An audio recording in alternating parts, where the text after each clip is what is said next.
വിശുദ്ധ യോഹന്നാൻ അറിയിച്ച സുവിശേഷം 10-ാം അധ്യായം 25 മുതൽ 30 വരെയുള്ള തിരുവചനങ്ങൾ. യേശു പ്രതിവചിച്ചു, ഞാൻ നിങ്ങളോട് പറഞ്ഞു, എന്നിട്ടും നിങ്ങൾ വിശ്വസിക്കുന്നില്ല. എന്റെ പിതാവിന്റെ നാമത്തിൽ ഞാൻ ചെയ്യുന്ന പ്രവൃത്തികൾ എനിക്ക് സാക്ഷ്യം നൽകുന്നു. എന്നാൽ നിങ്ങൾ വിശ്വസിക്കുന്നില്ല, കാരണം നിങ്ങൾ എന്റെ ആടുകളിൽ പെടുന്നവരല്ല. എന്റെ ആടുകൾ എന്റെ സ്വരം ശ്രവിക്കുന്നു. എനിക്കവയെ അറിയാം. അവ എന്നെ അനുഗമിക്കുന്നു. ഞാൻ അവയ്ക്ക് നിത്യജീവൻ നൽകുന്നു. അവ ഒരിക്കലും നശിച്ചു പോവുകയില്ല. അവയെ എന്റെ അടുക്കൽ നിന്ന് ആരും പിടിച്ചെടുക്കുകയുമില്ല. അവയെ എനിക്ക് നൽകിയ എന്റെ പിതാവ് എല്ലാവരെയുംക്കാൾ വലിയവനാണ്. പിതാവിന്റെ കയ്യിൽ നിന്ന് അവയെ പിടിച്ചെടുക്കാൻ ആർക്കും സാധിക്കുകയില്ല. ഞാനും പിതാവും ഒന്നാണ്. ഓർമ്മിക്കുക, പരിശുദ്ധ കുർബാനയിൽ ഈശോയുടെ സാന്നിധ്യം തിരിച്ചറിയാത്തതുകൊണ്ടാണ് പരിശുദ്ധ കുർബാന അനുഭവമായി മാറാത്തത്. ഈശോയുടെ രൂപാന്തരീകരണമാണ് പ്രധാനം. ഈശോയ്ക്ക് എപ്പോൾ വേണമെങ്കിലും മറ്റൊന്നായി മാറുവാൻ സാധിക്കുന്നു എന്നതാണ് ശ്രദ്ധേയം. അതുകൊണ്ട് അത്ഭുതം നടന്നുവെന്ന് നാം പറയുന്നത് യഥാർത്ഥത്തിൽ അത്ഭുതമല്ല. അവിടെയെല്ലാം ഈശോയുടെ രൂപാന്തരീകരണമാണ് സംഭവിക്കുന്നത്. ഈശോ പരിശുദ്ധ കുർബാനയിൽ ഗോതമ്പപ്പമായി രൂപാന്തരപ്പെടുന്നു. ഈ ഗോതമ്പപ്പം ഏതു വൈദികനും പരിക്രമം ചെയ്തു കഴിഞ്ഞാൽ അത് ഈശോയുടെ ശരീരമായി മാറുകയാണ്. നമ്മുടെ ബുദ്ധിക്ക് ചിന്തിച്ചാൽ ഒരിക്കലും അതിന് ഉത്തരം ലഭിക്കുകയുമില്ല. ഈശോയുടെ ശരീരമായി മാറിയ ഗോതമ്പപ്പം ഇന്ന് ബ്ലാക്ക് മാസുകാർ ഒന്നിന് 10,000 രൂപ വില കൊടുത്ത് വാങ്ങുന്നു. കാരണം ആ ഗോതമ്പപ്പം ഈശോയുടെ ശരീരത്തിൽ നിന്നുമുള്ള മാംസ കഷ്ണമാണെന്ന ബോധ്യം അവർക്കുള്ളതുകൊണ്ടാണ്.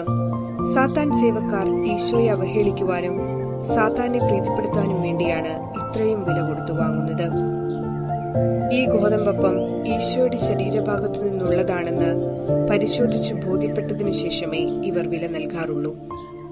ആ തിരിച്ചറിവ് സാത്താൻ സേവക്കാർക്കുണ്ട്.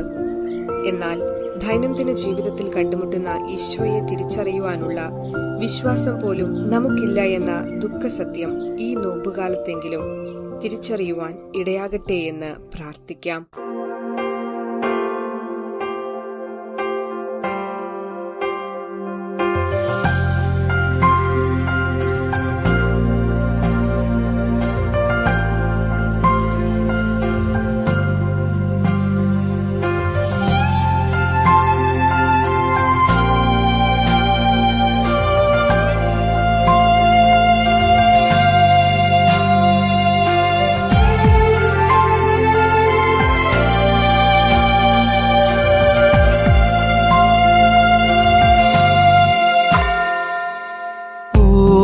തിരൂപനേ എന്റെ സ്നേഹനാഥനേ,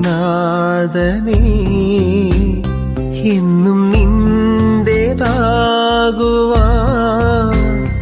എന്നിൽ വന്നു വാഴണേ.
തിരുവോസ്തിയായെന്നും അവനെന്നെ സ്നേഹമായി മാറോടു ചേർത്തിടുമ്പോൾ തിരുവോസ്തിയായെന്നും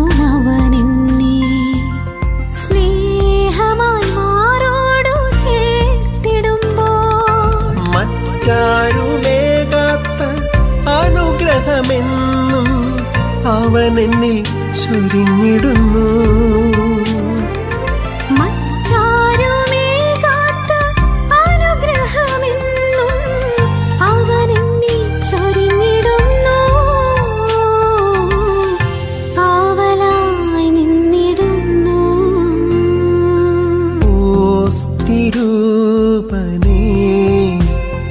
എന്റെ സ്നേഹനാഥനേ,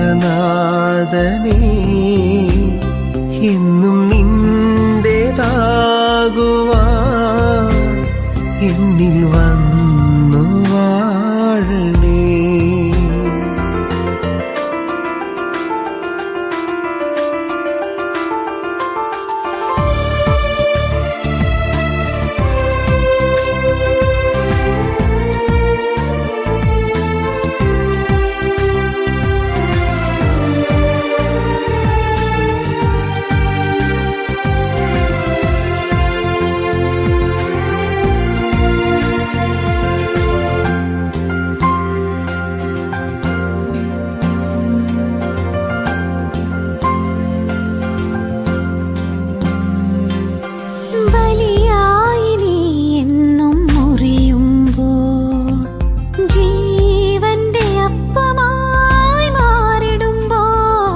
ബലിയായി നീ എന്നും മുറിയുമ്പോൾ, ജീവന്റെ അപ്പമായി മാറിടുമ്പോൾ, അണയാത്ത ദീപമായി എന്നുള്ളിൽ നിറഞ്ഞു നീ നിത്യവും ജ്വലിച്ചിടണേ.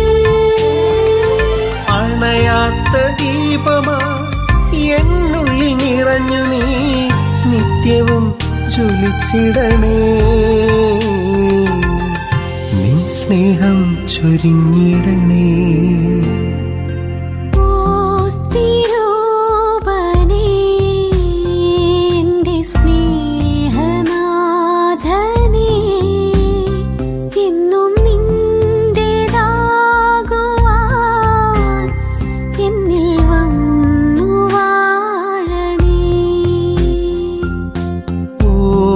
തിരൂപനേ, എന്റെ സ്നേഹനാഥനേ, എന്നും